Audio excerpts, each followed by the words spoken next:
Very exciting. We're going to be starting now, chapter 1, Middah Aleph, the first Middah of the character traits of Hashem. We did a very, very in-depth introduction last week. If you didn't see it, please make sure to get the video. The first Middah is Mikel Kamoicha, who Hashem is like you. Mikel Kamoicha Moira al Hayoyse Kodesh Baruch Hu Melech Nelov, Soivel Elboin, Mashallah Yechilehu Rayon. The first attribute teaches us that Hashem bears insult and endures offense to an extent that we cannot fathom. The first comment that comes to mind is that when I would say, Mikel Kamoicha, who Hashem is like you, I would think that I would want to talk about the strength of Hashem. Ageless, timeless, infinite strength. And yet, the time of Devorah has to pick a Middah that represents unlimited strength. And what does he come up with? That you can bear insult. You can endure offense. Why? Because that is actually the strongest thing that you could possibly be. If you want to know the strength of somebody, it's not how much power and control you could have over someone else. Rather, it's how much power and control you could have over yourself. There's a vart that I thought of myself in my Sefer Nesive Emes. I say it often. I think it's Karav Lamis. It goes as follows. We say, Hashem oiz la'amo yitain. Hashem yivarech hasamei bashalim. Hashem blesses his nation with what? With oiz, with strength. And then the next part is, Hashem yivarech, Hashem blesses amoi, his nation, bashalim, with peace. So my question is, if Hashem is giving you strength, then why do you need peace? You could have war. Hashem is giving you nuclear, so you'll win the war. And if Hashem is going to give you peace, so then why does he have to give you strength? Why do you need a strong army? An air force? What do you need it for if you're going to have peace? So how do these two go together in the same pasuk? Hashem blesses you with strength. Hashem blesses you with peace. So I wanted to say that it takes a lot of strength to have peace. The strong man is the one who can control himself and to have peace. The strong man is the one who has self-control and can make sure to have peace. It's the weak ones that are screaming and yelling. It's the weak ones that they're trying to control other people. They don't have self-control. So here, I think it goes very good that he's starting off to tell you, who is like you, Hashem? And he's starting off with strength. And you want to know the picture of strength. You want to give the ultimate compliment. How strong is Hashem? He can lift the earth. He can lift the sun, the planets. Wow, he's strong. No. Real strength, he's Melech Nelov. He's a king who can bear insult and endure offense more than we can fathom. Because that is true strength. Hare ein davar nistar mehashkachasai b'li safek. V'oid ein rega shelo yeh adam nizun u'miskayim mikoyach elyon hashefea alav. V'hare timtza sheme'olam lechata adam negdoi shelo yeh hu ba'oisei harega mamish shoifa Shefa kiyumai usnuas evarav, vim hayoisha adam chayte b'koichahu leimanu mimenu klau elasayvel hakadosh baruch hu elboin kazer liyos mashpia by koyach usnuas evarav v'hu moitzi oisei koyach ba'oisei rega b'chet v'avoin umachis v'hakadosh baruch hu sayvel. In English, certainly nothing is hidden from Hashem's eyes. And furthermore, our very existence, every moment, is sustained by the supernatural force that flows from above. Thus, no sin has ever been committed unless at that very instant the person was sinning. Hashem was knowingly granting him the power to exist and move his limbs. Right? Here's what we're saying. Our koyach, our energy, our ability to move, to do, to breathe comes from Hashem. He's the power source. And you can't say that he doesn't chap, he doesn't notice when we sin. So that means that while we sin against him, with what power do we have to sin against Hashem? Comes from Hashem. Even though the sinner uses that force, which is a gift from Hashem, he uses that force to sin, Hashem still does not withhold it from him at all. HaKadosh Baruch Hu bears the affront of supplying him with power and movement of his limbs, while that man uses that power at that moment for sin, iniquity, and provocation, and Hashem endures it. Do not say that Hashem is unable to hold back from him that goodness, chas v'shalom, because in a moment Hashem could paralyze a sinner's hands and feet as he did to Yeravam. Although Hashem has the ability to withdraw that power, he grants, and he could say, since you sinned against me, do so with your own power, not mine. Use your credit card, not daddy's credit card. You think you're so hot and powerful that you're going to go ahead and do stuff on your own? Go for it yourself. Hashem could say that. Despite this, Hashem does not withhold his goodness so as not to suffer the disgrace. He gives the sinner power and his goodness, and Hashem's goodness. Hashem's endurance and patience defy description. For this reason, angels call Hashem is a melech oluv, a king who endures disgrace. Can you imagine? We all sin. Ein tzadik ba'aretz asher yaseh toiv v'lo yechteh. So it's talking about every single person in the world. We all cause Hashem disgrace. We disgrace Hashem because we go against his command, using the gifts and the power that he gives to us as a gift. This is the meaning when we say, Mikel kamoicha, ata kel baal chesed hametiv. Who Hashem is like you? You are Hashem who does kindness and goodness. You are Hashem who has the power to take revenge and gather what is yours. Nonetheless, you endure and tolerate disgrace until the sinners return to tshuva. Harizu Middah shetzarech ha'adam le'isnaig ba. Says the Talmud Devorah, this is an attribute, a character trait that each one of us must emulate. Ritzaini hasavlanus. What I mean is the savlanus, the patience to endure. Even if you are insulted to such an extent, still you should not withhold your goodness from the one who is receiving it, even though he's using your goodness to hurt you. Now we have the definition of the attribute. Restraint when offended. When a person consistently does favors for another person and is one day met with a tremendously offensive display of ingratitude in which the beneficiary of his kindness uses the very favor that he bestowed on that person in order to harm him, it is a difficult insult to bear.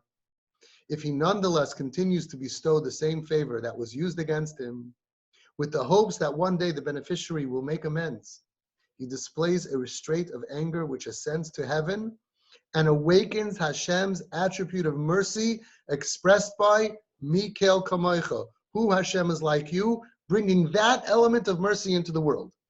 As the Talmud Devorah explained, when we behave with the Yud Gimel Midas Harachamim, when we use this on our relationships, it's not just like nobody knows. How should anybody know? Nobody sees. Who cares what you little person do in your little winkle in your corner? No. When you do this, look what happens. You know how powerful you are?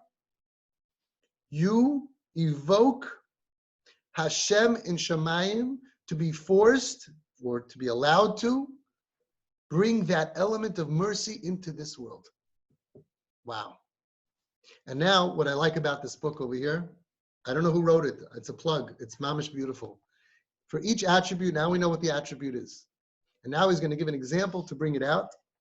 And what I want to ask all of you is, please, when you, during the week, you come across this attribute, please send me an email or a WhatsApp, and I want to add them to the examples. You could change the details. You don't have to give away your identity. But you could say a practical example when you were in this situation and you decided, I'm going to do Mikel kamoicha. I'm going to be Mekayim a mitzvahs aseh in the Torah, as I explained last week. The halachta b'drachov is a mitzvahs aseh in the Torah. How do you do this mitzvahs aseh? Because hadbeik mimidayisav shel HaKadosh Baruch Hu, when you connect yourself to the midos, to the traits of HaKadosh Baruch Hu. But which midos? Anger? Hatred? Kas? No. The midos of Yud Gimel Midas Harachamim, as the Sifri says, Mahu Rachum Avata Have Rachum, Chanun Erchapayim. When you do this, you're Makayim a mitzvah to say in the Torah. So please, send me an email, twistedparenting@aol.com. Dear Avi, I was faced with this scenario this week. And don't give away details because I'm going to say it publicly. You could change the details and location and things to cover yourself, your own personal, right? And I was faced with this in this situation. And I would have normally wanted to do kach v'kach, this and this, but instead I decided, l'shem yichud kutcha b'richu shchinte ha'idei hahu tamer v'nelo m'shem kol Yisrael. Hinni muchar ha'muzum l'kayim mitzvahs asei shel v'holachta b'dracha. And I went ahead and I did this and this and this and this. And let's share with each other how we take these Yud Gimel Midas into the practical world. So now this beautiful book has a fake example. We're going to come up with real examples, real life examples. But for now, we're going to do a practical example that brings out this Middah. You ready? Here we go. The Jacoby boys stood outside the door of their downstairs neighbor, Mr. Leibowitz, with flushed faces. Our father wanted us to ask you, they're all embarrassed, you see, we're making a Shevet Brachas tonight, said Yeshua hesitantly. His 5-year-old brother, Chaim, filled in the rest. We're making a Shevet Brachas outside in the yard of the building, and our father asked if we can please plug the loudspeakers into the electricity of your house. You're bringing loudspeakers? Asked Mr. Leibowitz. Not us, Yeshua quickly explained, our father. I understand. Tell your father he can use my electricity. The Jacoby children did not wait for him to finish his answer. They went running up the stairs, whooping with delight. Tati, Tati, Mr. Leibowitz lets, he lets, the children yelled as they ran. From that moment on, the stairwell in their building saw a constant flow of activity. The Jacoby children ran up and down the stairs, bringing down everything they would need for the Shevet Brachas. The boys dragged out tables and benches and set them up. The girls spread tablecloths and folded napkins. Mr. Leibowitz cast an uncertain glance at the proceedings. Making a Shevet Brachas in the common yard of their building seemed like a strange idea to him. But then again, no one asked his opinion. They just asked him to use his electricity. It wasn't a difficult request after all, and if it made other Jews happy, why not? Night fell, and an extension cord was drawn through a thin crack in his front door, connected on the other side to loudspeakers and lights in the yard. Inside the Leibowitz home, Mrs. Leibowitz, the bubby of the neighborhood, served dinner. It sure sounds Leibedik out there, she said, and loud too, she added. Midnight approached, and the festivities were still going strong. Speeches were made, amplified loudly on the powerful loudspeakers. The sound of song and dance. The sound of song and dance filled the air. Finally, Mr. Leibowitz called Mr. Jacoby on his cell phone and asked, could you please stop using the loudspeakers? It's almost midnight. Sure, no problems. We'll take care of it soon, said Mr. Jacoby, and he hung up the phone. Mr. Leibowitz wondered what Mr. Jacoby meant by soon. Is that a few minutes, a few hours? He went outside to the yard and he met little Chaim. Can you please tell your father that it's time to stop the noise? He asked. He needed to wake up early the next day to attend his Daf Yomi Shiur before davening. Why not just unplug the extension cord, suggested Mrs. Leibowitz. Why not indeed, he thought to himself. Wouldn't that be the simplest solution? Where did they get the electricity to make the loudspeakers work and keep him up? From his own outlet. He had the ability and every right to just unplug it and stop the nuisance. He got up to follow his wife's suggestion. It was his house. It was his electricity. Why not? It's after 12 o'clock. It's time to go to bed. It's not fair what they're doing. Why give them the power to keep bothering him? Just before he unplugged the plug, he took a look into the yard and he reconsidered. The children were dancing. The guests were rejoicing. And at that very moment began a festive dance around the chassan. How would they feel if suddenly the power went out with a bang, leaving the entire Shevet Brachas in the dark? They worked so hard to prepare it, and it was so important to them.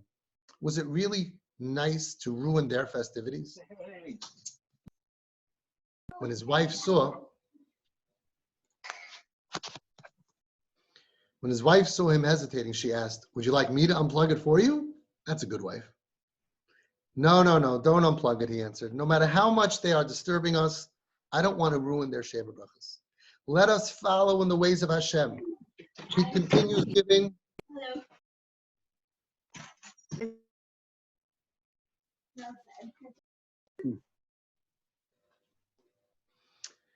Let us follow in the ways of Hashem. He continues giving even to those who use his gifts against him. He gives good health and strength even to people who use them to sin against him. Mrs. Leibowitz looked at her husband and smiled. May Hashem also keep granting his blessings upon us, she added. As befitting the sweet bubby of the neighborhood, she then stepped out to wish a heartfelt mazel tov to Mrs. Jacoby with the happy satisfaction of having passed a difficult nisayon, a difficult test. So here we have the story. We understand that, of course, they were right, and they had every right to say, Ad Kan, and they had good reason. I want to wake up in the morning. I want to daven. I want to learn. Self-righteousness. But they went the extra mile not to do what was fair and right and just. Instead, they went in the Middah of Hashem. When people keep doing favors, even for those who use their favors against them, Hashem repays them in kind. You don't lose anything. His attribute of Mikel Kamoicha, who is like you, is awakened, through which he continues granting life and strength, even to those who use these gifts to sin against him. Hashem could simply unplug the sinner from the source of his life and bring his sins to an instant end, but instead, he bears the offense and continues granting life. Let us understand that when we use this attribute in the relationships around us, where we're right, and we want to do what's fair, and we want to do what's just, and instead we say, no, I'm not going to do what's right. I'm going to be a melech elboin. I'm going to be enduring this hardship, and I'm going to endure this, and I'm going to continue sustaining somebody, that we never, ever lose. For parents out there, we know what it's like. We give our children and give and give and give, and sometimes we feel like they're using it against us, and we could just cut them off. Especially if it's a difficult or rebellious child, we're very tempted. You're angry at us and you're using our life support, right? Financially life support, and you're not behaving nicely to me, and we want to pull it. Let's remember that we never lose by following. We